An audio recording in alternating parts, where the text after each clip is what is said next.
ลมเพลมพัดน้องคำพานเป็นลำน้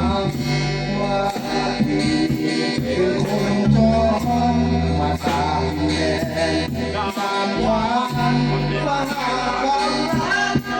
คนงามอยากให้เจ้าทำรู้ดีอยากให้เจ้าทำฟังแค่อยากให้เจ้าทำรู้ดีอยากให้เจ้าทำฟัง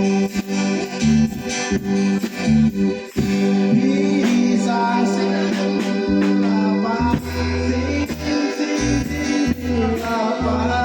เนื้อตัวมอมแมมผมยาวหรือเปล่าอย่าเดินไปไหนให้คนสนใจแค่อยากให้เจ้า